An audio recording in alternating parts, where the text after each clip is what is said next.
David déclare dans le psaume 37, j'étais jeune et j'ai vieilli.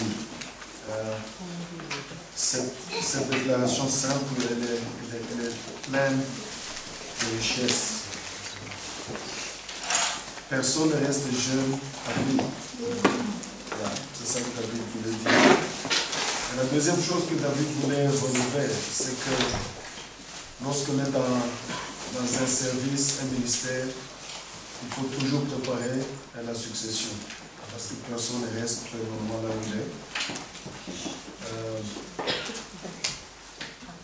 Nous avons commencé ce chemin de prêcher dans la vingtaine, peut-être certains d'entre vous sont déjà dans la vingtaine. Et on ne pensait pas que le temps passerait tel qu'il est passé. Et aujourd'hui, à 52 ans, je me rends compte qu'il y a 30 ans, je suis en train de prêcher. Et c'était longtemps, très très longtemps, de prédication. Et puis, j'ai fait mince, je ne le suis plus. J'avais des cheveux noirs, ça disparaît. J'avais une barbe noire, maintenant elle est grise, beaucoup blanche.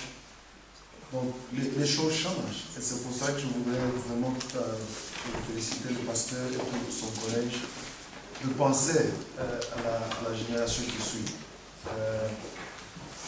Lorsque nous on a commencé le ministère, on ne pensait même pas que les femmes pouvaient faire quelque chose à l'église à part l'aspect social et peut-être le chant. Et au fil du temps, nous nous rendons compte que lorsque le Saint-Esprit tombe sur les gens, il n'est pas attaché au sexe, il est celui qui est ouvert, Dieu l'utilise. Et de plus en plus, nous voyons des femmes comme Joyce Meyer, on peut citer, qui sont en train de pousser l'évangile du royaume et les intérêts du royaume. Et je suis content que nous sommes là, diverses générations, les jeunes, les enfants, les adultes, c'est l'espoir. Je lisais un article aujourd'hui. D'ici 2025, le Japon va perdre 30% de sa population parce qu'ils n'ont pas d'enfants. C'est une population vieillissante. Donc le Japon va aller de 120 millions d'habitants à 85 millions. Et tout le monde s'inquiète. L'Allemagne, à côté de vous ici, de plus en plus reçoivent les gens de l'Europe de l'Est pour remplir des lieux vides parce qu'ils n'ont pas trop réfléchi à la succession. Donc, voir une église qui prend du temps de former la jeune génération, c'est vraiment encourageant. Nous allons parler de la prédication. J'espère que nos cerveaux vont se suivre. Je vais essayer de réduire au niveau où tout le monde peut comprendre. Mais si c'est trop, vous pouvez m'arrêter. Nous allons aller dans Jean 3,16. Nous sommes dans 2 Timothée chapitre 4.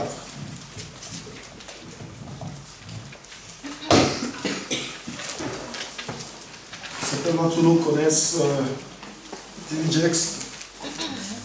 Oui ou non? Oui, oui. T.D. Jakes, une fois, il disait, en attendant que Dieu me guérisse, que je porte les lunettes pour voir. Donc, j'ai adopté la même philosophie. Pendant qu'on attend la guérison divine, nous sommes d'abord en lunettes pour voir les Écritures. 2 Timothée, chapitre 4. Si vous n'avez pas de Bible, vous pouvez partager avec le voisin. Puis je vous encourage, si la moyenne de répondre aux notes, ça vous aidera aussi. Les Chinois disent un petit crayon est plus puissant qu'une longue mémoire. Donc il faut toujours être dans l'habitude d'écrire. Et le psychologue ont prouvé aussi, celui qui écoute seulement retient, s'il a un bon cerveau, 17% de ce qu'il a entendu. Mais s'il écoute et il écrit, la capacité de rétention va de 17 à 38%. Et s'il écoute, il écrit et il visualise, ça saute de 17% à 75%.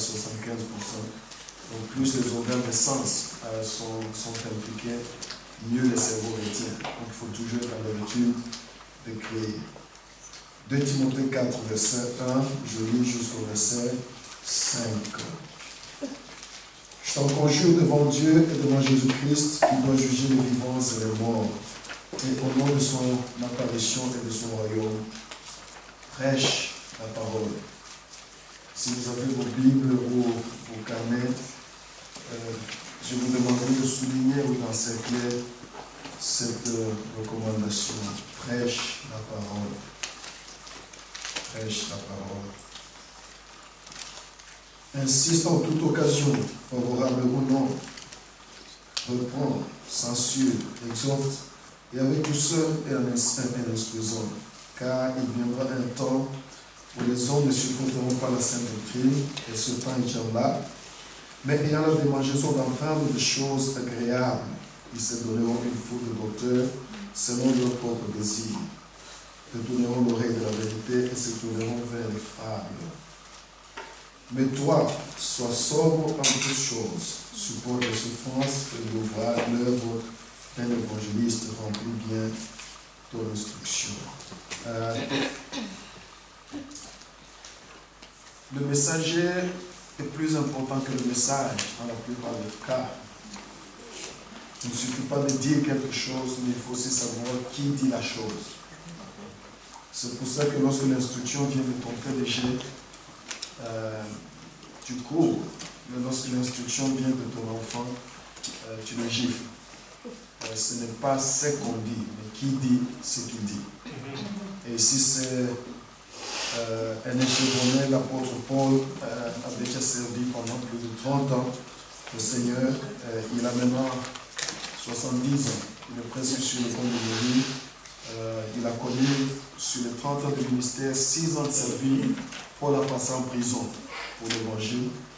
Et il arrive à Éphèse, il adopte un jeune homme qui était zélé pour le Seigneur du nom de Timothée.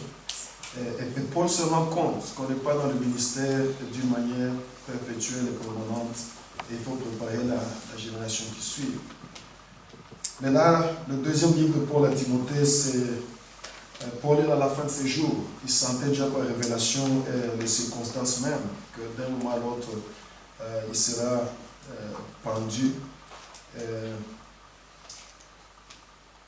Et lorsqu'on est au soir de la vie, on commence à sélectionner qu'est-ce qui est important de ce qui est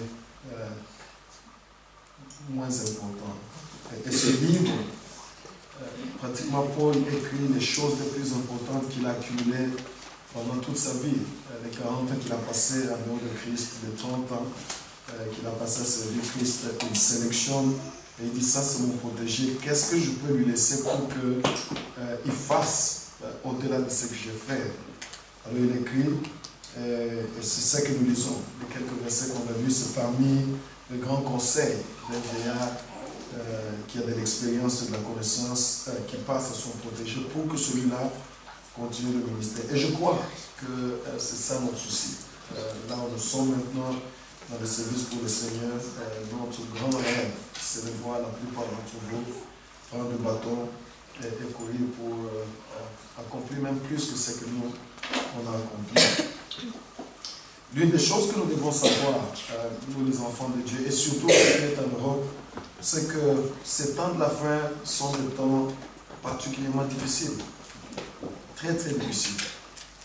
C'est le temps de technologie, c'est le temps de médias, c'est le temps où le succès est mal défini, parce que le succès, c'est comment est-ce que la couverture extérieure paraît, et les jeunes enfants, particulièrement les filles, même à l'âge de 12-13 ans, ont déjà la pression de garder la ligne. Nous, lorsqu'on grandissait, nos sœurs ne savaient même pas ce que signifie la ligne. On mangeait tout ce qu'il fallait manger. Et plus tu prenais du poids, plus tu te sentais en bonne santé. Mais maintenant, beaucoup des enfants de 12-13 ans qui restent en famille parce qu'on veut être comme la personne qui est à la télévision. Alors cette pression n'est pas seulement sur le point du paquet extérieur ou de la couverture extérieure, c'est quel type de véhicule tu roules, combien de membres d'église que tu as. Moi, lorsque je suis venu au Seigneur, la question qui était populaire chaque fois que les pasteurs se rencontraient, c'est qu'est-ce que Dieu fait dans ton assemblée ces jours-ci. Mais maintenant, ce n'est plus la question, tu l'entends presque jamais. La question populaire, c'est combien de membres tu as même. Comme si la valeur d'un serviteur dépend de la quantité de gens qu'il a.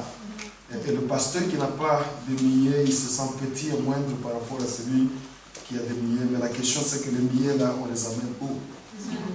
Parce qu'on peut avoir, il y a un grand homme de Dieu qui a servi pendant très longtemps, 50 ans de ministère en Angleterre ici.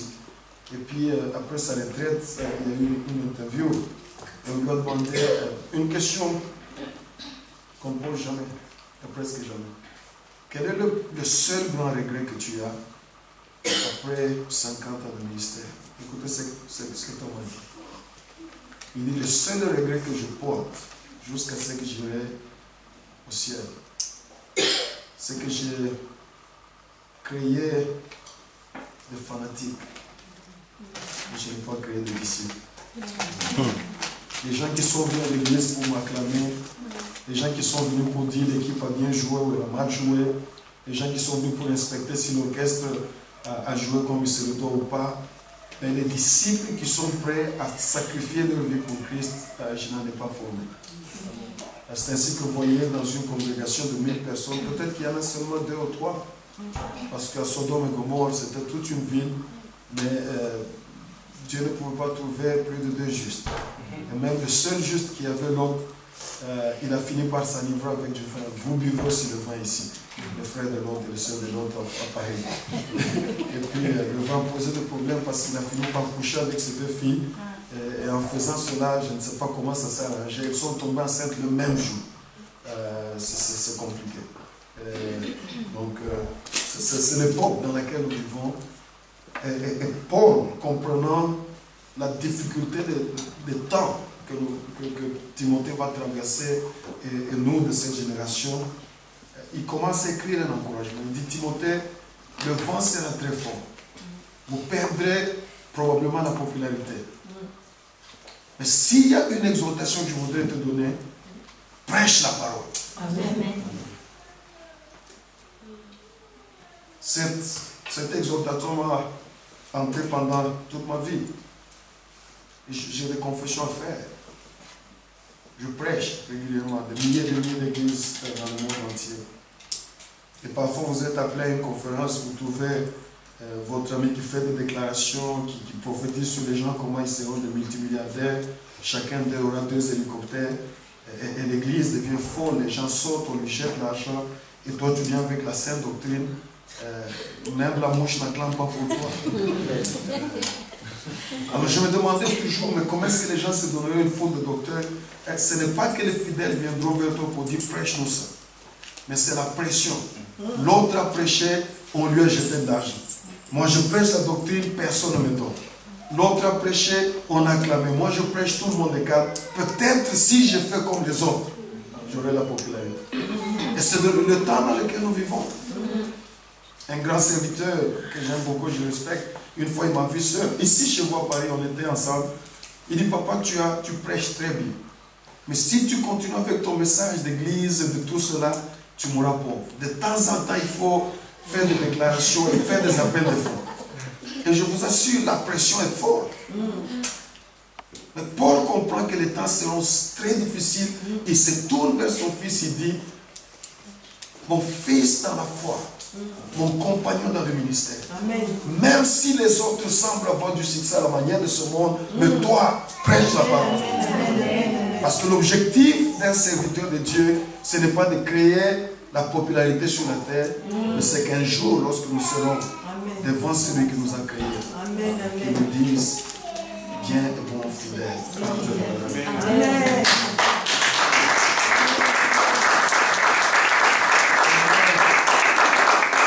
Pour une fois, on m'a acclamé aussi. Alors, ces choses, il faut comprendre. Et ça fait plusieurs années. Peut-être aujourd'hui, c'est la première fois que j'en parle au chant. Je vis avec un seul slogan. Prêche la parole. Et même lorsque la tentation est grande de faire comme les autres, avant que je ne quitte mes genoux pour aller prêcher dans une église, je me rappelle toujours, prêche la parole. Amen. Et là, je me dis, Tchalo, ça peut ne pas être populaire, les gens peuvent ne pas acclamer, les gens peuvent ne pas faire ceci, mais Dieu ne t'a pas appelé pour être populaire, il t'a appelé pour être fidèle et orthodoxe. Prêche la parole. Amen. Amen. Et c'est ça qu'on va essayer de partager ensemble. La prédication de la parole de Dieu. Et puis, ces deux mots sont remplis de trésors énormes. Amen. Prêche la parole. Amen. Paul ne dit pas beaucoup de choses. Il dit il y a un élément de la parole, il y a un élément du conduit que Dieu utilise comme prédicateur. Et je vais essayer de nous exhorter mutuellement sur les deux et voir comment ça va se passer. Commençons par la puissance de la parole de Dieu. Parce que c'est ça qui m'a libéré et dégagé totalement de la pression ministérielle. Et je suis content qu'après 30 ans de prédication, je peux dire avec sincérité devant Dieu, je n'ai plus de pression. Je peux m'asseoir là, mon ami venir, vous bouger tous, vomir même du feu et des crapauds. Ce n'est pas mon affaire. Lorsque mon tour vient, je prêche. Amen. Amen. Amen. Parce que je me suis rendu compte. Certains d'entre vous nous voient là où nous sommes, mais ils ne connaissent pas notre passé. Moi, j'étais un membre de gang. Je ne sais pas en français on les appelle comment. Gang. Gangster. J'étais un ivrogne. Mon père qui m'a amené dans ce monde, il m'a dit, quel regret de t'avoir mis au monde. Tu es bon à rien. Je passais plus de temps dans une boîte de nuit que chez moi. Je côtoyais des gens qui tuaient quelqu'un comme ça et puis vous continuez à voir comme s'il n'a rien fait. Mais qu'est-ce qui m'a changé pour faire de moi ce que je suis? La parole. Amen. Et si la parole est puissante à ce niveau-là, je peux lever devant Dieu. Chaque fois que je prends le micro, je prêcherai la parole. Amen. Et vous tous, peut-être que toute cette salle, vous n'êtes pas de prédicateurs, au sens où nous sommes en train de faire ce que nous sommes. Mais les quelques-uns que Dieu appellera du milieu de vous, le jour que vous prendrez le micro, que ce soit devant 2 personnes, 1 personne ou des milliers de gens, s'il vous plaît, pour l'amour du ciel, pour l'amour de celui qui est mort à la croix de Golgotha, prêchez la parole. Amen. La parole en elle-même, elle est puissante, elle est forte. Elle n'a pas besoin de fables pour qu'elle marche. Amen. En France, le travail est facile. Vous êtes français, vous pouvez lire. Certains d'entre vous vont m'aider à lire. Lisons Josué chapitre 1, verset 8. Qui est volontaire? Jessica, parce que je te connais. Elle va lire pour nous tous les passages que je vais donner. Et à haute voix. Josué chapitre 1, verset 8. Nous suivons tous ensemble. Ceux qui n'ont pas, vous pouvez écrire ce passage pour vous aider. Nous sommes en train d'essayer de couvrir la dimension de la puissance de la parole de Dieu. Et nous voulons montrer par les Écritures que la parole de Dieu, elle est puissante. Et si vous ne retrouvez pas Josué, je le dis toujours dans mon église, le secret de la sagesse, c'est la Bible a une page qu'on appelle index. C'est ça la sagesse. Allez, et puis on a mis l'index à la première page. Allez à l'index, trouvez le nom Josué, trouvez la page, vous serez sage. Et c'est spirituel aussi. Allez à l'index, c'est spirituel. Il n'y a rien de mal. Josué, le premier chapitre, le verset 8. Oui, Jessica. Aie soin de répéter sans cesse les paroles de ce livre de la loi. Médite-les. De quoi Dieu parle? La Bible. Amen. Aie soin de répéter régulièrement la parole de Dieu. Continue. Médite-les jour et nuit. Laisse que la parole soit l'objet de tes pensées. Afin d'y obéir. Trouve une possibilité pendant les jours de ta vie de mettre en pratique ce que la parole dit. Voici la conséquence. Et d'appliquer tout ce qui est écrit. Car alors tu auras du succès dans tes si tu prêches la parole, ou si tu prends pas prêcher la parole, si tu prends la parole, tu médites la parole, ta langue commence à calquer sa vie sur la parole de Dieu et tes actions sont motivées par la parole de Dieu, tu auras du succès. Amen. Le succès où? Dans toutes tes entreprises. Amen. Il n'y a pas de secret pour réussir dans ce monde. Amen. La parole, elle est assez puissante pour que même les joueurs de cette vie puissent être un homme qui réussit. Amen. Continue. Car alors tu auras du succès dans tes entreprises, alors tu réussiras. Alors tu réussiras. Psaume chapitre 1, verset 1 à 3. Psaume 1. Jusqu'à tu dois être bonne pour le trouver, sinon tout le monde saurait que tu ne connais pas ta vie. Psaume 1, 1 à 3. Nous sommes en train de couvrir la puissance de la parole de Dieu. Oui. Si tu n'as pas trouvé, prétends que tu as trouvé. On ne saura pas. Non, non, non, non, non, ça c'est mentir. Trouve toujours. Psaume 1, 1 à 3. Vas-y. Heureux l'homme qui ne marche pas selon les conseils des méchants, Ah, qui ne va pas se tenir sur le chemin des pécheurs, oui. qui ne s'assied pas en compagnie des moqueurs. Amen. Toute sa joie, il la met dans la loi de l'Éternel. Toute sa joie, il la met dans la parole de l'Éternel. Qu'est-ce qui va arriver à cette personne? Qu'il médite jour et nuit, il prospère comme un arbre planté. Il prospère. En d'autres termes, Dieu a dit à Josué, cette parole, elle a la puissance et la capacité de te donner du succès et la réussite. Ici, David dit, si cette parole devient l'objet de ta vie, elle a la capacité de te faire prospérer dans toutes tes entreprises. Continue. Il prospère comme un arbre planté près d'un courant d'eau. Il donne toujours son fruit lorsqu'en revient la saison. Ah, non, non, non, vas-y tout doucement. Parce que là, tu as dit comme une française et je suis. Il porte son Il fruit. donne toujours son fruit lorsqu'en revient la saison. Ça, c'est très important pour chacun de nous. Le fruit au niveau de l'arbre ne pousse pas tous les jours. Chaque fruit est produit lorsque la saison revient. Ne vous mettez jamais sous pression parce que tel semble prospérer plus que nous. Nous ne sommes pas dans une compétition. Chacun de nous a son couloir, chacun de nous a son histoire, chacun de nous a sa course, chacun de nous a ce que Dieu a fait. Si mon ami vient à l'église en hélicoptère, je bénis Dieu pour lui. Et si Dieu a fait que ma part soit de marcher, je marcherai avec joie parce que je sais que lorsque ma saison de prospérité arrive, il n'y a pas de démon.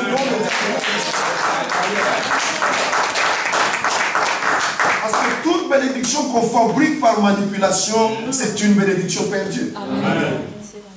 J'étais ici à la gare du... je crois, gare centrale en Belgique. Et ce jour-là, c'était un mauvais jour pour moi. Jessica reste debout, comme ça, je ne suis pas seul. J'ai entendu mon train arriver vers 13h30. L'ami qui devait me récupérer m'a laissé jusqu'à 16h. Je me suis senti tout petit. Je me suis très mal senti. Je me disais, Dieu, peut-être qu'il ne me donne pas de la valeur, peut-être parce que peut-être... Alors j'allais dans ce complexe d'infériorité. Et ce jour-là, pour moi, est devenu le meilleur jour. Parce que c'est le jour où Dieu m'a parlé du Fils. Peut-être que pour toi, tu n'auras jamais l'occasion d'aller dans une église où les gens te donnent 10 000 $, 15 000. Peut-être que ce n'est pas ça que j'ai prévu pour toi. Mais le peu que je mets entre tes mains, Amen. tant peu que ce soit, mets quelque chose de côté. Amen. Et j'ai dit à mon épouse, on a commencé à faire ça. Je n'ai pas beaucoup de grâce. Oui, il y a eu des temps, je mentirais. Il y a des temps où les gens m'ont donné énormément d'argent. Mais régulièrement, ce n'est pas ça. Mais ce que Dieu a fait pour nous, financièrement jusqu'à ce niveau, juste d'écouter la parole de Dieu, même les gens qui en ramassent partout, ils n'ont pas ce qu'on a. Parce que chacun de nous a une histoire, chacun de nous a un couloir. Il n'envie jamais ce que l'autre fait. Amen. Amen. Continuez la lecture, termine le verset. Son feuillage est toujours vert. Ah, si le fruit vient en sa saison, mais le feuillage est toujours vert. Amen. Il y a la joie, il y a la paix. Amen. Lorsque les autres se tracassent, mon cœur est tranquille, mon feuillage est toujours vert. Amen. Tout ce qu'il fait réussit. Combien? Donc la parole de Dieu peut te faire entrer dans la dimension, c'est que ta main touche et condamner à réussir. Oh. Si Dieu t'appelle à prêcher et que tu te rends compte que la parole est si puissante, pourquoi manipuler la parole? Pourquoi ajouter des fables pour que la parole tienne? Parce qu'à elle-même, elle peut produire le succès, elle peut produire la réussite, elle peut produire la prospérité, elle peut maintenir quelqu'un verdoyant, elle donne du fruit en sa saison. C'est la puissance de la parole. Pas une parole mélangée avec autre chose, la parole seule. Voyons le psaume 119. J'ai voulu donner ce tas de versets juste pour que tous ensemble nous puissions voir ce que la Bible dit. On peut donner une multitude. Le psaume 119, nous allons lire à partir du verset 97. C'est ça? Oui, oui. Quelqu'un, on l'avait dit en français, en France on ne dit pas 97, ou soit 77. Alors il a commencé 77. Non. 57. Parce qu'on a dit en France, c'est pas 57, 67, c'est maintenant tout 17. Non, c'est pas ça, c'est 97. À partir du verset 97 au 100e verset. Écoutez ce que la parole peut faire, la puissance de la parole de Dieu. Oh, que j'aime ta loi. Je la médite tous Chaque les fois jours. que tu vois dans l'Ancien Testament le terme loi, c'est ça la parole. Tu peux remplacer la loi par la parole. Je sais. Oh, que j'aime ta loi. Je la médite tout le jour. Oh, que j'aime. Ah oui, pardon. Oh, que j'aime ta parole. Je la médite tout le jour.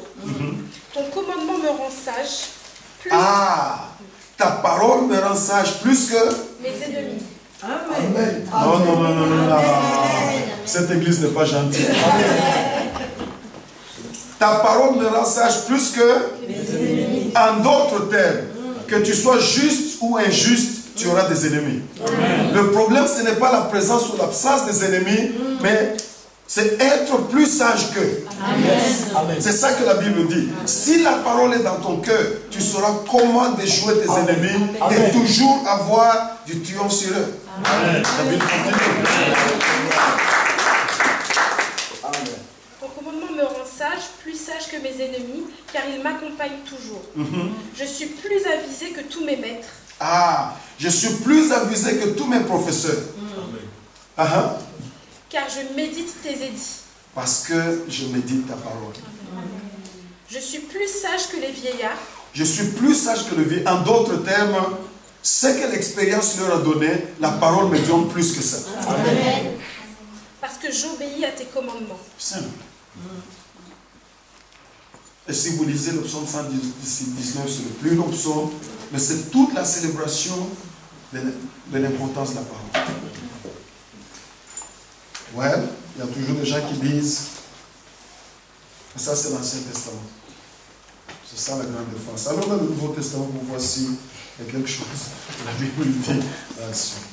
Romains chapitre 10, verset 17.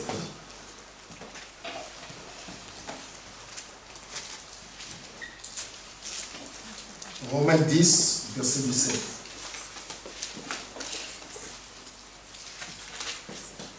Donc la foi naît du message que l'on entend. Et ce message, c'est celui qui s'appuie sur la parole du Christ. La foi trouve son origine du message ou de la prédication qu'on entend. Et la prédication qu'on entend trouve son origine de la parole de Dieu. En d'autres termes, lorsque Dieu appellera certains d'entre vous à prêcher la parole, lorsque Dieu vous appellera à faire le ministère de la proclamation de l'évangile, vous devez savoir le message que vous donnez détermine et définit quel type de foi vous produisez dans l'église. Si c'est la foi pure dans le Seigneur, ou le message pur qui vient du Seigneur, ce message produira la foi pure. Mais si c'est un message qui est mélangé, vous créerez des problèmes aux gens.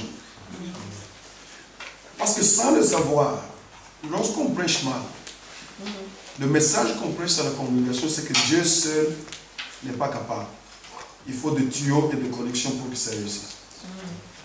Or, le message de la Bible, c'est prêcher la suffisance de Dieu. Amen. Et église après église, lorsque tu trouves surtout les jeunes gens de votre génération, ils ne savent plus que Dieu peut faire des miracles.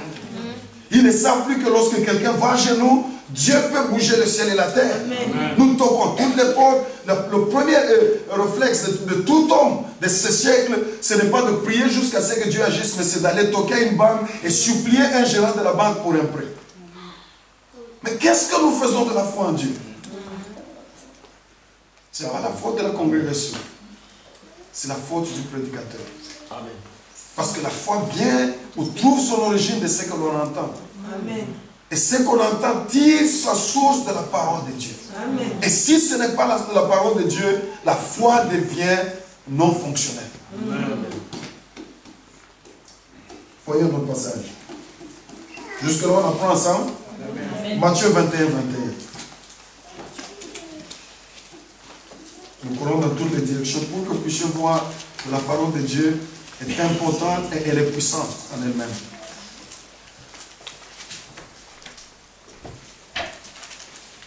Vraiment, je vous l'assure, répondit Jésus. Si vous avez la foi, Si vous avez quoi? Non, Jessica.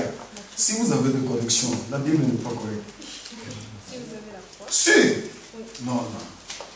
Papa, ta Bible, c'est la même chose. Oui, c'est la même chose. La foi. Oui, c'est la foi. Ok, dites-nous, si on a la foi, qu'est-ce qui va arriver? si vous ne doutez pas, non seulement vous pourrez accomplir ce que j'ai fait à ce Oui. figuier, Ce que Jésus venait de faire. Oh, j'allais Amen. parler dans ma langue maternelle.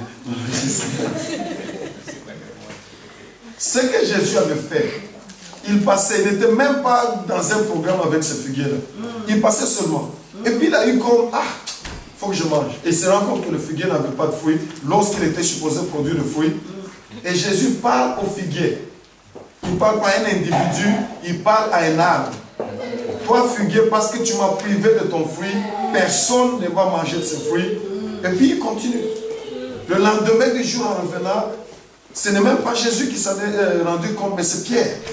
Il dit, oh, maître, le figuier que tu as maudit, il a séché jusqu'à la racine. Et c'est ça la réaction de Jésus. Pour dire, si vous avez la foi et que vous ne doutez pas dans vos cœurs, non seulement que vous allez faire ce que je viens de faire, c'est-à-dire parler aux arbres, les maudire et les arbres sèchent. Qu'est-ce qui va arriver?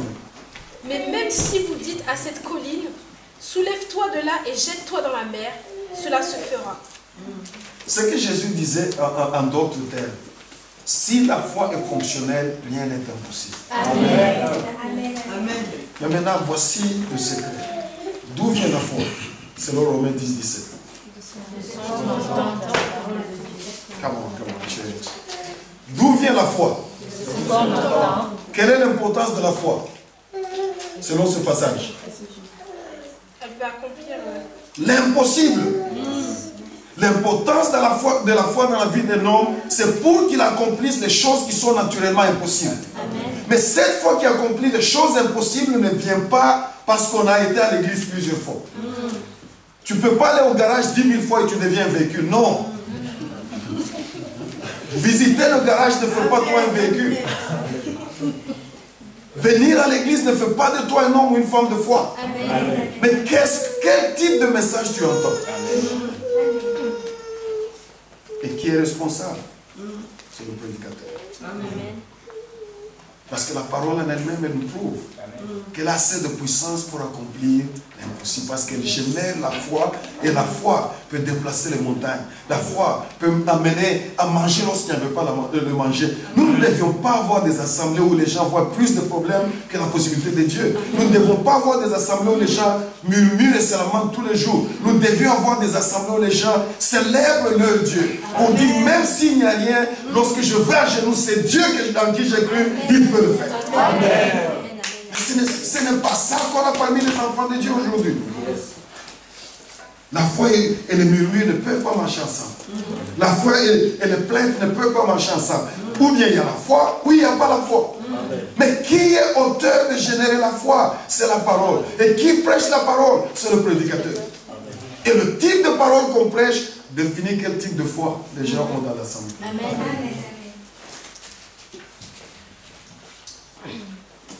2 Timothée chapitre 3. Jusque-là, on apprend quelque chose? Amen. Amen. 2 Timothée 3, versets 13 à 17. Car ceux qui remplissent bien leur ministère acquièrent une situation respectée et une grande assurance dans la foi en Jésus-Christ. Tout à fait. Amen. Jessica, est-ce que tu peux lire encore lentement le même passage que tu as lu? Car ceux qui remplissent bien leur ministère... De quel ministère Paul parle? Le ministère de la parole. Amen. Il dit ceux qui remplissent bien le ministère de la parole font quoi? acquièrent une situation respectée. C'est-à-dire Dieu va tout faire pour que ces gens-là soient respectés. Amen. Amen. Et une grande assurance dans la foi en Jésus-Christ. Et une grande assurance dans la foi en Jésus-Christ. C'est un terme compliqué en grec parce qu'il faut le comprendre. C'est-à-dire, ils seront capables d'avoir le meilleur que Dieu a offert. C'est ça l'implication de ce terme. Amen. Ok? J'ai bon espoir de venir... je lis jusqu'à 14. Jusqu'à 17. J'ai bon espoir de venir te rejoindre très bientôt. Je t'écris cependant tout cela, afin que si ma venue devait être retardée, tu saches en attendant comment on doit se comporter dans la famille de Dieu, c'est-à-dire dans l'église du Dieu vivant. Cette église est une colonne... Non, tu es dans quel Timothée? C'est 1 Timothée. Non. 2 Timothée. C'est pour ça que tout le monde se disait, cette Bible-là, elle est unique. Verset 13.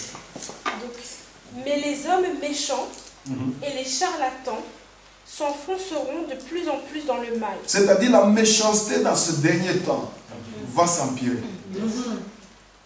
Ça ne va pas s'arrêter.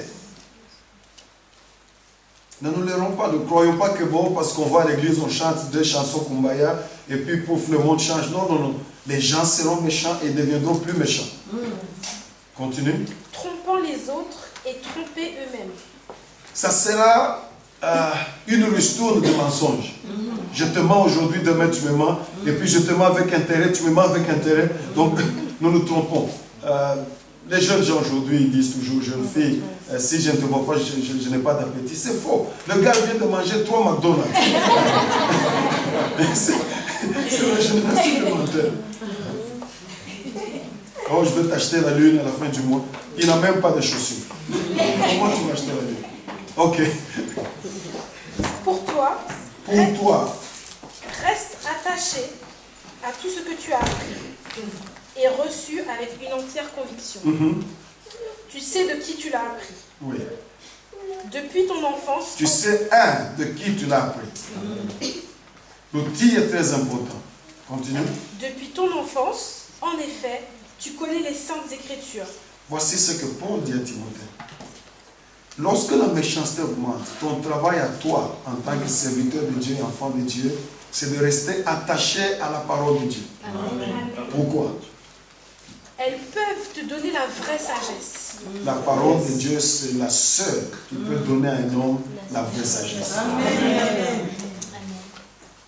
Conduit au salut par la foi en Jésus-Christ. En fait, c'est un bon mot. Le terme salut, probablement c'est le terme le plus complexe de la Bible. Parce que le terme salut explique toute notre expérience de la chrétienté sur la terre. À partir de la préservation, la protection, la pourvoyance, la promotion, tous ces 5 P que nous disons en théologie, c'est contenu dans ce mot salut. Donc lorsque Paul dit à Timothée, la parole peut te donner le salut en Jésus-Christ, c'est-à-dire, elle peut donner tout ce dont tu as besoin pour vivre correctement sur la terre. Amen. Ok? Car toute l'écriture est inspirée de Dieu Tout à fait. et utile pour enseigner, réfuter, Oui. redresser Oui. et apprendre à mener une vie conforme à la volonté de Dieu. Ainsi, l'homme de Dieu se trouve parfaitement préparé et équipé pour accomplir toute bonne œuvre. Wow. L'objectif final, ou mettons ceci, la preuve que la parole pure a été prêchée, c'est que l'individu qui reçoit la parole commence à exceller dans les bonnes œuvres. Amen. Il n'y a pas d'autre preuve. La preuve que telle personne a reçu la semence de la vraie parole, c'est que cette vie devient une vie qui est tournée vers les bonnes œuvres. Or, qu'est-ce que nous voyons dans nos églises aujourd'hui? Les égoïstes remplissent l'église. Oh, je sais que vous allez dire, on n'est pas coupable. Ok, je vous crois. Voici la vérité. Si je me tiens debout, je dis aujourd'hui à prière de combat. Nous allons combattre les sorciers qui dérangent ta famille. Nous allons combattre les magiciens, tout ça. Bien aimé, les chaises vont se casser. Amen. Mais si nous disons la prière d'aujourd'hui, ça sera pour prier pour ceux qui souffrent en France. Que Dieu les visite aussi. 5 minutes, c'est bon. Le volume va baisser. Parce que l'église du XXe siècle, c'est une église qui a été entraînée à être égocentrique. Amen. Tout le monde ne pense qu'à lui-même. L'objectif du message de prospérité, ce n'est pas un mauvais message. Mais quel est son objectif? Tu seras bien, tu auras des véhicules, tu auras des maisons. Et vous savez quoi? C'est manquer de réfléchir profondément. Parce que si la bénédiction se définit par le matériel, donc les païens sont les plus bénis. Amen. Aucun de nous n'a l'argent et la maison que Michael Jackson avait. Alors Michael Jackson était béni. Et puis, il y a moins de tirer pour nous. Nous aimons les enfants. Merci. Voilà. Vous voyez cela? Donc nous devons tout refaire au niveau de nous qui nous préparons à diriger les églises, prêcher. Parce que si nous donnons un mauvais évangile, nos peuples s'accrocheront à quelque chose qui n'est pas correct. Amen. Est-ce que tu peux vous dire une vérité? Pour se faire du sou, tu n'as pas besoin du Saint-Esprit.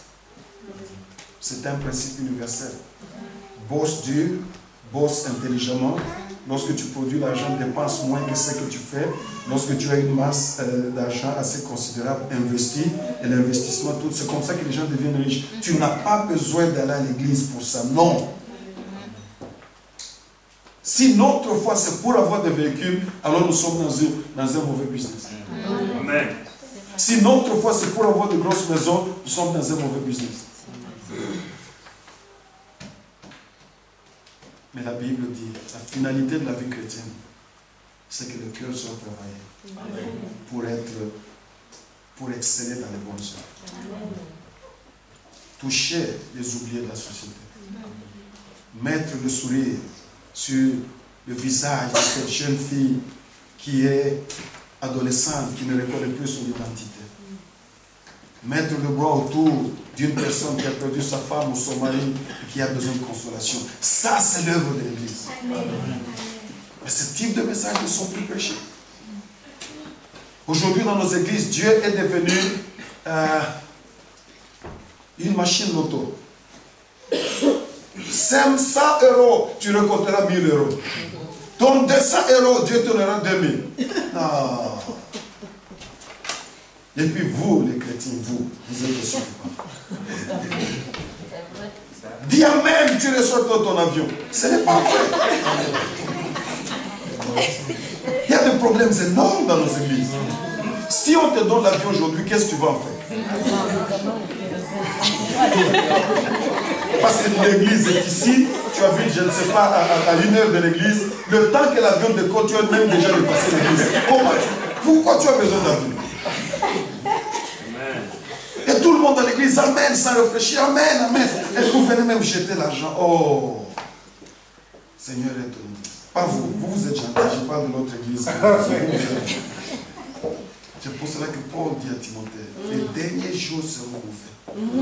Ça sera des temps très difficiles, mais toi, Timothée, prêche la parole. Amen. Parce que si tu prêches la parole, elle produit la foi pure. Et la foi pure, c'est celle qui produit des miracles et qui touche le cœur pour que le cœur soit gentil. Amen. Que le cœur soit comme le cœur de Jésus-Christ. Jésus est reconnu pour avoir été une bénédiction pour l'humanité. Nos églises aujourd'hui, je fais le bilan avec mon assemblée, on a une assemblée assez grande. À la fin de l'année, lorsque nous prenons nos cahiers de dépenses, combien nous pouvons dire, voilà cette rubrique de dépenses, nous avons dépensé pour les bonnes œuvres. Nous avons dépensé pour aider les pauvres et les malheureux. Il n'y en a pas. Allez assemblée après assemblée. Dépense première, salaire du pasteur. Deuxième dépense, instrument. Troisième dépense, loyer de l'église et tout cela. Et tout ce que vous dépensez plus vous donne là où la priorité de l'église. Savez-vous pourquoi la plupart des églises dépensent dans les instruments? Parce qu'ils viennent danser, chanter. Hey, my God is good. Et tout le monde, Dieu ne les a pas créés pour ça. Mais allez dans chaque cahier de dépenses des assemblées locales pour trouver combien d'argent sont dépensés pour faire du bien aux gens. Il y en a. Oh, la Bible dit, c'est lui qui donne aux pauvres. Emprunte à Dieu. Prête à Dieu. Pourquoi? Parce que le message qui est prêché, ce n'est pas la parole. Dieu, ce n'est pas un garçon de course, ce n'est pas un petit enfant qu'on peut manipuler pour rien que si je lui donne 100, il sera tellement excité, il me donnera 1000. Non, non, non. Il y a un temps où nous devons s'aimer. Il y a un temps où nous devons, parce que c'est la loi biblique, mais ce n'est pas dans les termes qui se font aujourd'hui. Nous sommes devenus méchants. Les pauvres frères et sœurs qui vont souffrir toute la journée pour chercher l'argent, on les lapide totalement au nom de la bénédiction. La bénédiction ne s'obtient pas comme ça. La bénédiction, c'est trop simple.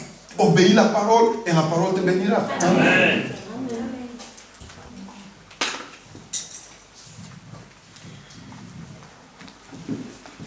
Hébreux chapitre 4, verset 12. On est encore ensemble? Amen. On s'aime toujours? Amen. Good. On dit pas, pasteur, il y a moins d'arrêter ce Seigneur, ce monsieur. C'est pas ce qu'on attend. Ok. Hébreux 4, 12. Car la parole de Dieu est vivante et efficace. La parole de Dieu, elle est vivante et efficace. Amen. Elle n'a pas besoin d'être couverte dans des fables, des fontaines et tout son nom. À elle-même, elle est vivante et efficace. Elle est plus tranchante que toute épée à double tranchant. On est verset 2. Ah, ok. C'était pas autorisé.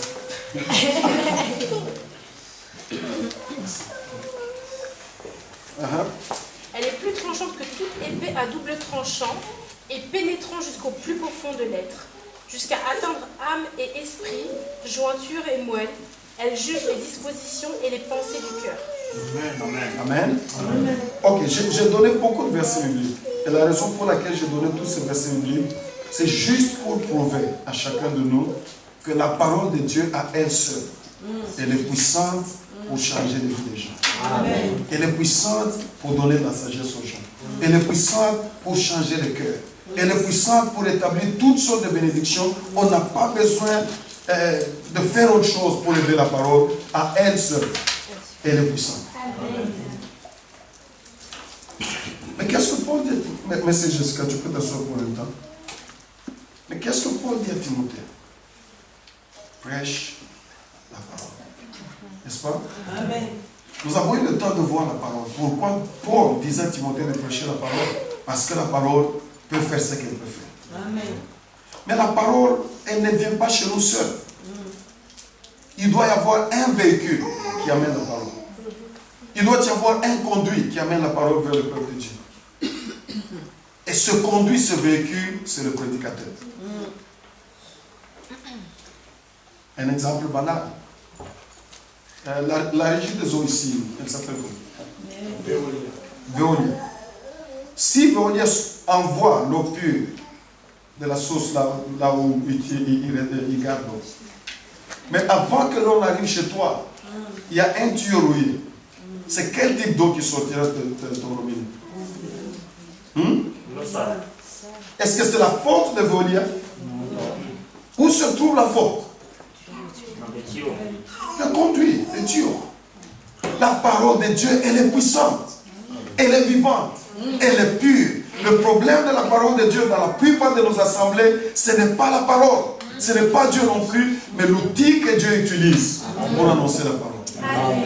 C'est pour ça que la soirée d'aujourd'hui et demain, nous allons parler sur le prédicateur.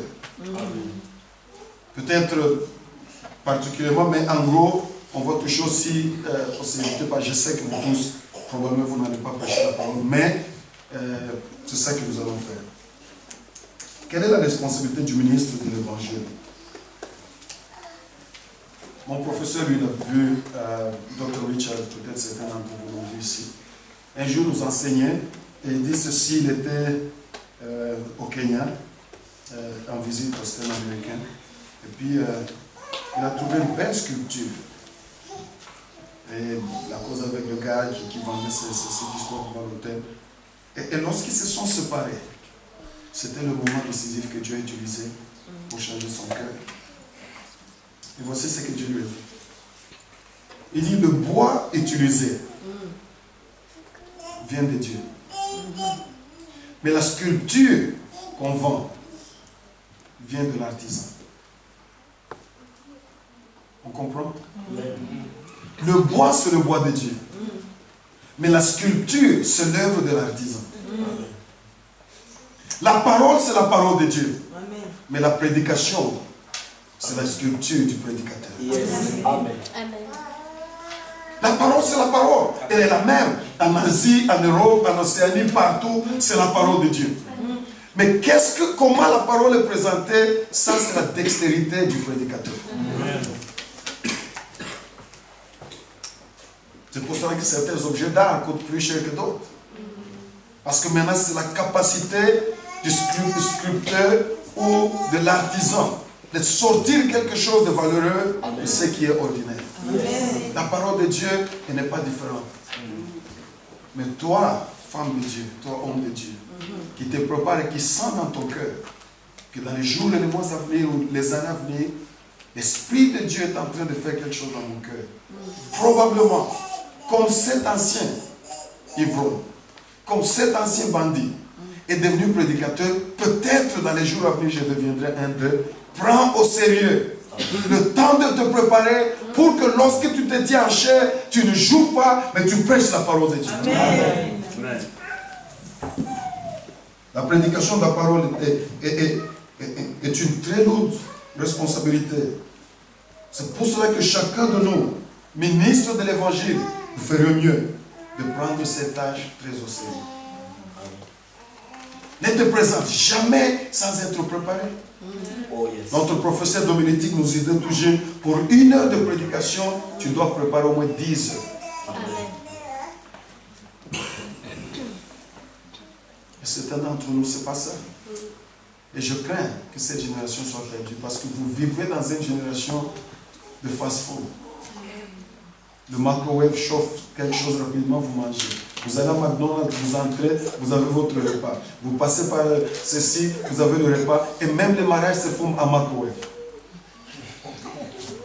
Et nous croyons que nous pouvons faire la même chose avec la parole de Dieu qui donne la vie. Personne n'a le droit de se présenter devant le peuple de Dieu s'il ne s'est pas préparé sérieusement. Amen. Parce que la parole de Dieu, c'est la vie de l'humanité. Et chaque fois que quelqu'un quitte sa maison, il vient pour t'écouter, il vient parce qu'il a besoin de réponses aux problèmes réels de la vie. Amen. Et il ne peut pas entrer dans une assemblée où on joue slogan. Amen. Nous ferions mieux de prendre très au sérieux le ministère de la parole.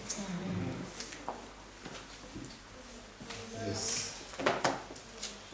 Israël est en crise énorme, le pays est sur le point d'être pris en captivité et Dieu n'est pas content. Il y a la pauvreté, la misère, parce que la parole n'est pas obéie, le temple est abandonné, négligé. Et Dieu au ciel commence à se gratter la tête pour trouver une solution au problème d'Israël. Et puis la trouve. Et elle est dans Jérémie 3,15. C'est comme vous lire ce passage. Jérémie 3, verset 15.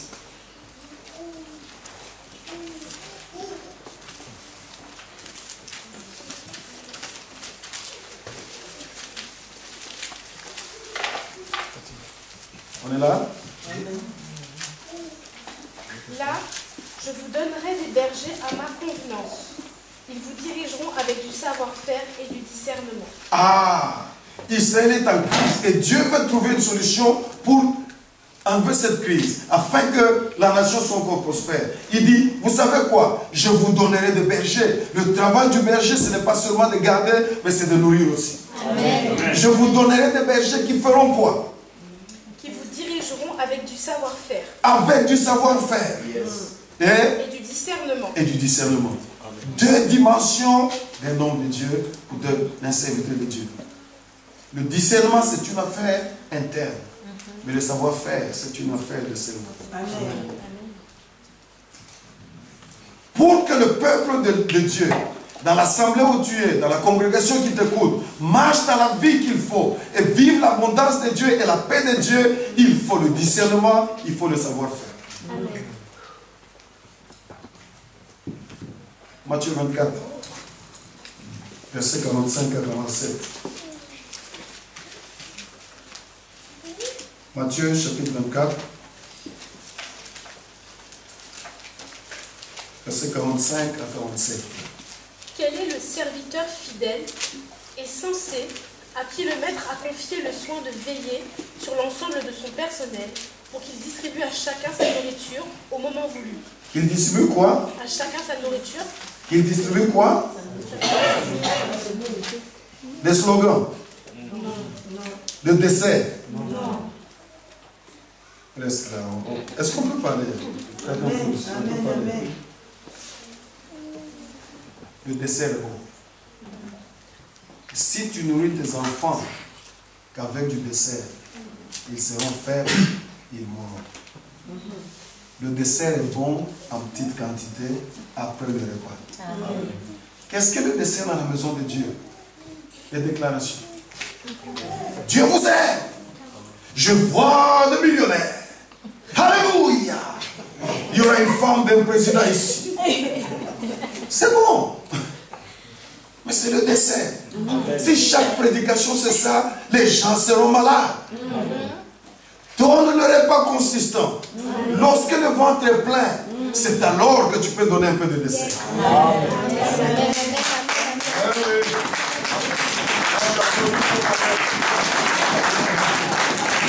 C'est ça le secret de la prédication.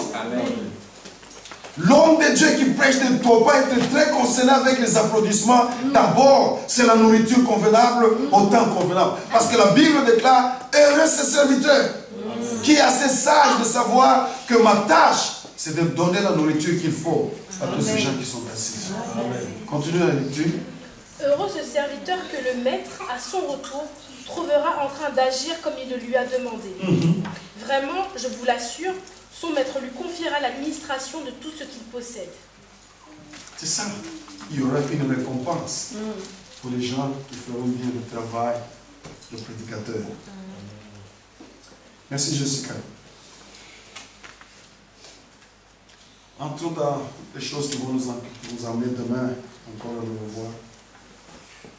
Je réfléchis très longuement sur le ministère de la parole, être ministre de l'évangile, qu'est-ce qu'il faut, quelle est la plus simple expression pour d'ici nous voulons résumer et donner à la jeune génération le nez du secret d'un bon prédicateur. Qu'est-ce que cela peut être?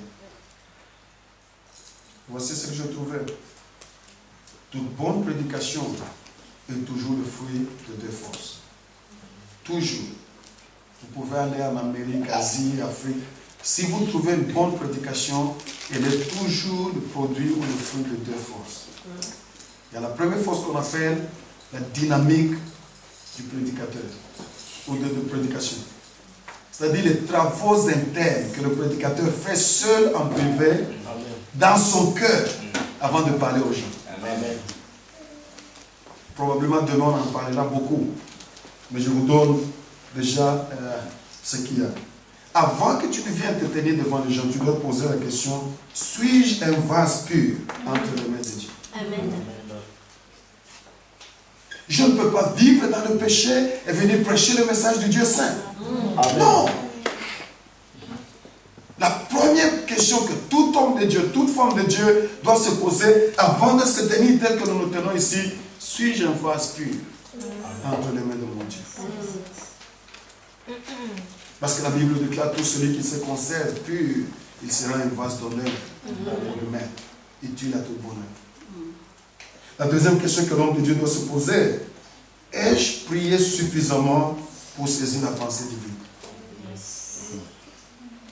Parce qu'on ne prêche pas seulement sur la connaissance. Si nous prêchons seulement la connaissance, nous convertissons l'église en une université. Les gens n'ont pas besoin de venir ici. Mais ça, c'est plus que l'université, c'est l'église. Amen. Au-delà de l'enseignement où nous donner la connaissance, nous devons aller là où l'université ne peut pas aller, c'est-à-dire la révélation. Amen.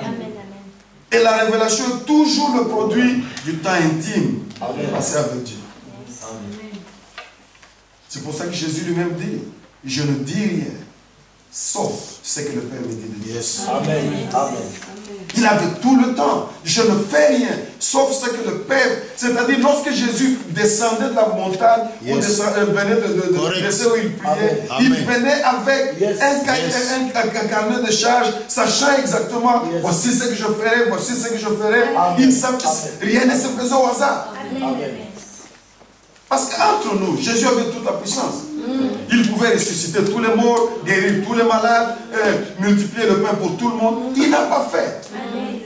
Il est allé seulement chez des gens que Dieu lui a dit d'aller faire. Amen. Amen. Si nous avions l'onction de Jésus, Amen. nous allions écrire en grand, Église où les malades guérissent à la vitesse de l'éclair. Assemblée du pasteur qui ressuscite 40 morts par seconde. Amenez tous les cadavres de France. Jésus n'était pas comme ça, il a compris. Il n'est pas venu comme un showman. En français, je ne sais pas comment on les appelle. Les vedettes, tout ça. Mais Jésus est venu comme serviteur. Amen. Qui doit suivre un agenda. Le travail de l'homme de Dieu, de la femme de Dieu avant la prédication, c'est passer du temps dans la présence de Dieu jusqu'à ce que tu reçoives des instructions claires. Ce service, je le fais comme ça, pour tel objectif, fais ceci, fais cela, fais cela. Pourquoi nous voyons beaucoup de gens fabriquer des prophéties? C'est parce qu'ils n'en ont pas reçu de Dieu. Amen. Et nous savons tous que si tu prophétises, les gens seront derrière toi comme quoi. Mais Joseph n'a pas prophétisé même une seule fois. Il a sauvé toute une nation. Parce qu'il y a eu la révélation de Dieu. Amen. Amen. La troisième question que tout homme de Dieu doit se poser, nous sommes toujours dans la dimension dynamique de la prédication. Le travail spirituel qui se fait en secret avant de venir se tenir debout. Est-ce que j'aime mon auditoire? On dit mon auditoire? C'est ça? Est-ce que j'aime mon auditoire? Tu ne peux pas prêcher aux gens que tu n'aimes pas. Amen. Comme un pasteur disait, j'aime prêcher, mais je déteste les gens que Dieu m'a donnés. C'est pour ça que vous tenez debout, vous commencez à gronder les gens. J'ai un ami en Belgique, il me dit, une fois il y avait une fête de mariage, un samedi, et les fidèles de l'église sont allés à la fête. Je ne sais pas si la fête a trop traîné en longueur. Et puis le dimanche matin, il y avait beaucoup d'absence. Le pasteur était énervé. Il a commencé à gronder l'église. C'est pour cela que je ne veux plus démarrer un samedi. Vous n'êtes pas sérieux. Il a grondé. Après la prédication, il me dit, mais tu parles aux mauvaises personnes. Celles-ci sont venues. Celles que tu devais gronder ne sont pas venues. Lorsque tu n'aimes pas le peuple, tu ne sauras même pas comment leur parler avec politesse. Tu ne sauras pas comment traiter les gens. Or, Paul explique à Timothée, c'est ainsi que l'homme de Dieu doit parler. Amen. Amen. Ça sera notre matière de tenue. Mais couvrons rapidement ce qu'on appelle la mécanique de la prédication. Et la dynamique qui est un travail interne que l'homme de Dieu fait, la femme de Dieu fait, le préparatif en prière, ceci, cela, pour être un vase utilisable. Mais il y a aussi la partie mécanique de la prédication. On est ensemble? Amen. Et je crois que c'est la partie qui pose trop de problèmes dans les églises locales. Parce que beaucoup de gens qui prêchent ne savent même pas le mouvement normal de la prédication. Ils n'ont aucune idée. Il est en Genèse, il saute Apocalypse, il saute Matthieu, il est ici, il a commencé avec repentance, il finit avec prospérité. Vous ne savez pas qu'est-ce qu'il est venu vous dire après la prédication. Prêche la parole. la parole elle est puissante, mais le prédicateur est très important pour que la parole soit ce qu'elle doit être. Mais cette parole, elle est écrite dans des termes, la grammaire, le vocabulaire humain, pour que l'homme se rende compte de ce qu'on dit. Dieu, c'est un Dieu qui écrit aux humains, il comprend comment les humains réfléchissent. Je vais vous donner certaines choses rapidement. Comment c'est qui ma fille? Daphine. Supposons que Daphine doit prêcher. Viens avec ta Bible. Maintenant tu es prêt. Prophétesse, apôtre, bishop Daphine. De Paris, elle va nous partager la parole. Choisis un passage des Écritures. N'importe lequel que tu veux. D'accord. Matthieu 25. Prophétesse, bishop, archibishop Daphine va nous prêcher aujourd'hui à partir du livre de Matthieu au 25e chapitre. Tu vas aller de quel verset à quel verset, bishop? Versets 1 à 3. Verset 1 à 3. Daphine, dis-nous maintenant, nous sommes ton audience. Si tu es sur le point de prêcher, quelles sont les choses, quelles sont les questions que tu dois te poser? Je vais déjà entrer dans la présence de Dieu. Oui, ça c'est dynamique. Nous sommes maintenant au niveau mécanique. Techniquement, qu'est-ce qui se passe? Quels sont les types de questions que tu te poses pour prêcher un passage? Qu'est-ce que le Seigneur veut dire à travers ce passage? Ça c'est ok, c'est bon.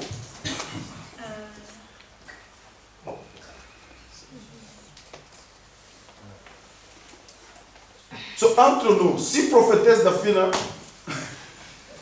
c'est tout ce qu'elle a comme question. Croyez-vous qu'elle sera efficace dans ta prédication? Non. C'est pour ça que beaucoup de prédications, même elle-même dit non. Merci. C'est pour ça que la plupart d'entre nous, nous avons parlé, mais nous n'avons pas prêché. Yes. Voici la règle cardinale de toute prédication. 1. La première question que tu dois te poser, que dit le texte? Ne fais pas dire au texte toi, ce que toi tu veux que le texte dise. Toi, tu dois te soumettre au texte. Amen. C'est pour cela que je suis très contre les nouveaux prédicateurs si on les habitue aux prédications de topiques avec de... Le thème expositoire. Oui, je n'aime pas. Ok, tu vas nous parler sur le mariage. Et la personne choisit n'importe quoi pour dire n'importe quoi. Ce n'est pas la parole. Elle vous partage ce que sa maman lui a dit à Kabekamoa. C'est un village chez nous. Le mariage c'est comme ça. Lorsque le mari vient, tu dois enlever ses chaussures. Ce n'est nulle part dans la Bible. Amen. Lorsque vous voulez entraîner de nouveaux prédicateurs, entraînez toujours sur la prédication textuelle. Amen. Prends un passage d'écriture, soumets-toi à ce passage, découvre d'abord qu'est-ce que ce texte dit. Amen. Alors, tout texte de la Bible, il est écrit dans un contexte quelconque. Du temps, géographique, espace. Tu dois savoir ça.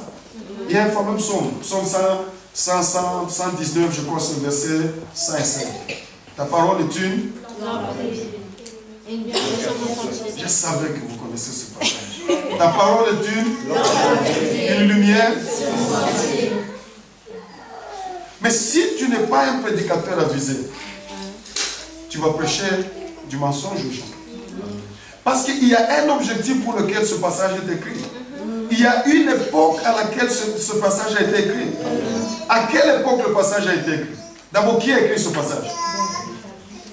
Qui? David a vécu en combien d'années? Jésus a vécu en combien d'années? À peu près plus de 2000 ans. David a vécu 1000 ans avant Jésus. C'est-à-dire combien? 3000 ans passés. C'est quel type de lampe qu'on avait? Lampe à huile. Lampe à huile. Lorsque tu allumes une lampe à huile, elle éclaire jusqu'à quel niveau? Comme ça? Non. Qu'est-ce que la lampe à huile éclairait? Juste là où tu vas mettre le pas suivant. Lorsque David dit ta parole est une lampe à mes pieds, c'est dans le contexte de son temps. C'est-à-dire, lorsque je marche avec Dieu, je n'ai pas à m'inquiéter 10 ans plus tard, 6 mois plus tard, 3 mois plus tard, qu'est-ce qui va arriver? Si la parole m'illumine pour demain, ça suffit. Amen. Lorsque notre demain viendra, ça viendra. Mais si tu prends sans comprendre le contexte, les enfants du 21e siècle, ils voient les phares de véhicule qui éclairent plus loin. Ils sont inquiets. Où est Dieu? Si Dieu est avec moi, comment il ne me parle pas de mon avenir? Je suis là, j'ai 22 ans. Je ne sais pas quand je vais me marier. Non, non, non, non, non. Ta parole est une lampe. Amen. C'est la lampe à huile. Amen. Vis par la foi chaque jour. Lorsque le prochain jour viendra, Dieu te fera découvrir exactement ce qu'il a pour toi. Et lorsque tu entraînes l'église ainsi, lorsque l'homme ne voit pas très clair l'avenir, il a la foi pour s'approcher. On dit, si je ne suis pas mort aujourd'hui, demain, il y a l'espoir. Mais si nous n'avons pas cela, nous allons prêcher la parole, mais le faux. Parce qu'on n'a pas étudié le texte. Nous n'avons pas mis dans son contexte. Nous n'avons pas compris l'histoire derrière le texte. Savez-vous pourquoi beaucoup de gens ne prêchent pas le message textuel? Parce qu'ils demandent beaucoup de mots. Le message thématique est simple. Tu peux dire ce que tu veux, même si ce n'est pas vrai, tu ne soutiens pas de philosophie humaine. Or, la Bible déclare, c'est la parole de Dieu qui fait ceci ou cela. Donc, lorsque dans la prédication, un mélange d'impureté, la puissance de Dieu diminue dans cette parole. Ne commettez pas l'erreur que nous voyons aujourd'hui avec la plupart d'entre nous prédicateurs. Soumettez-vous à l'autorité de la parole. Amen. La première question que tu vas te poser lorsque tu prépares la prédication, c'est qu'est-ce que le texte dit? Ne te soucie pas de l'audience, ne vois pas qui sera là. D'abord, bats-toi avec ce que tu dis. Amen. Pourquoi tu as dit ça? Quand est-ce que ça a été fait? Comment? Pose-toi les 7 grandes questions qu'on nous a appris à l'école primaire. Quand, où, comment, qui. C'est comme ça qu'on prépare la prédication. Tu tournes cette question pour chaque texte et tout cela. Ce terme ici, je vous donne encore une autre technique très simple pour comprendre, préparer la prédication. Dieu donne toujours, en anglais on dit, il gives clue. Les indices. Dieu donne toujours les indices. Lorsque vous trouvez dans un mot répété dans une situation, Dieu veut que quelqu'un fasse attention. En vérité, en vérité. En vérité, en vérité. Dieu veut dire, ça c'est sérieux. Il vint, il dit, toutes ces choses, c'est quelque chose. Où est-ce qu'il y a une répétition anormale dans la Bible? Un lecteur d'une certaine phrase qui est répétée d'une manière normale. Oh, vous ne connaissez pas vos Bibles, vous n'êtes pas prêt pour prêcher. Bon, je vais vous aider. Genèse chapitre 1. Quelle est la répétition qui est là? Non. Hey, au nom de Jésus. Non, ce n'est pas au commencement. Dieu dit que cela était bon. Et Dieu dit, et Dieu dit, et Dieu dit. Techniquement parlant, c'est une mauvaise manière d'écrire. Parce qu'en grammaire, on t'interdit de dire ça.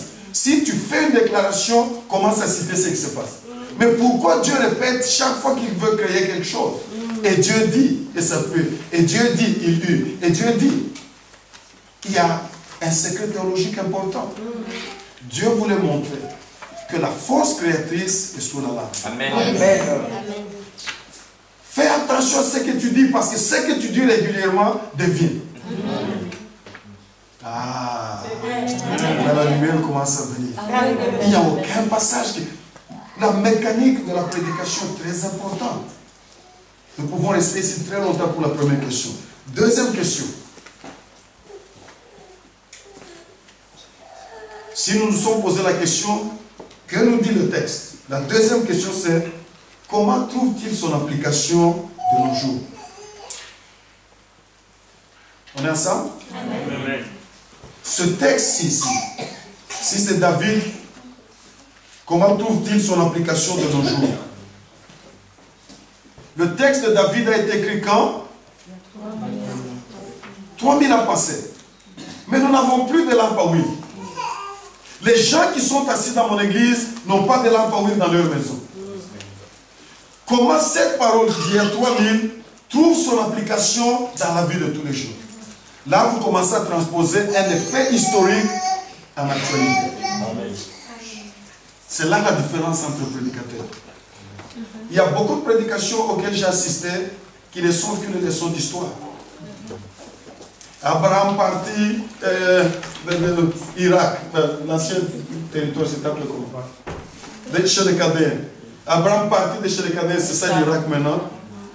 Et puis il marcha, Dieu ne le stoppa, il parla, Dieu lui fit les promesses. Alléluia, alléluia, alléluia. Et puis Abraham marcha, et puis Isaac naquit, et tout cela. Amen, que Dieu bénisse sa parole. Ce n'est pas la parole, c'est un cours d'histoire. Amen. Je ne suis pas Abraham, je n'ai pas un enfant appelé Isaac, je ne vis pas en Irak. En quoi ça me concerne? C'est ça la question que l'audience se pose. C'est bien que tu nous parles de lampe à deux pieds, mais en quoi cette lampe me concerne moi ce dimanche-ci? Amen.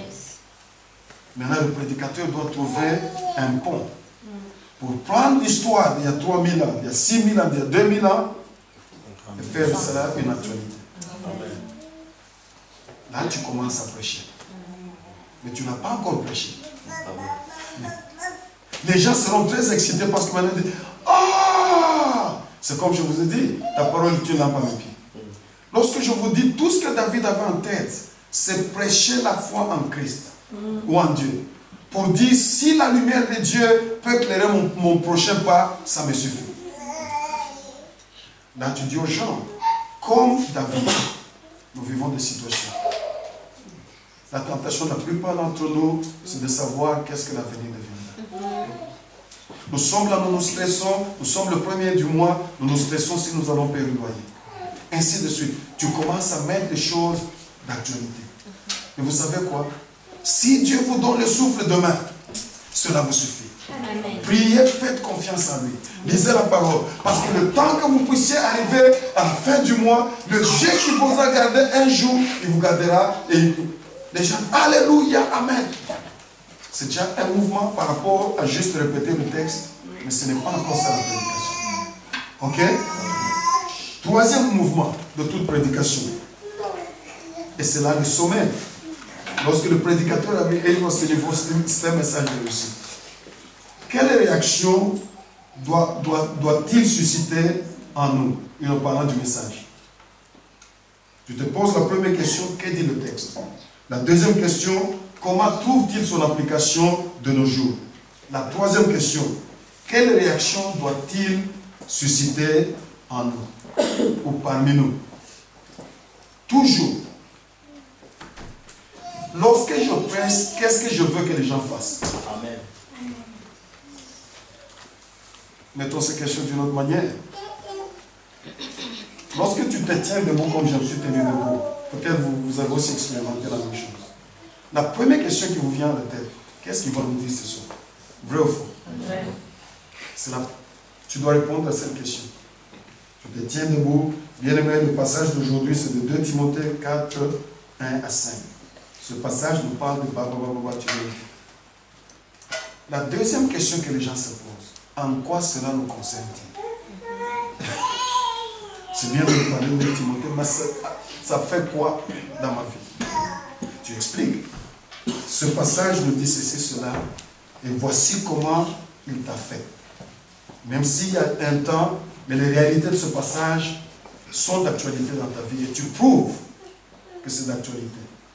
La troisième question que l'audience pose, maintenant que nous savons cela, que veux-tu qu'on fasse? Amen.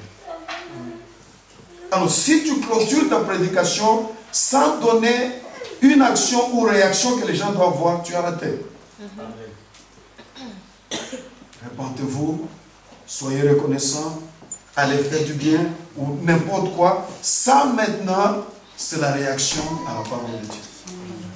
Donc, toute mécanique de prédication doit toujours passer par ces 3 mouvements lorsque tu te tiens pour préparer le message.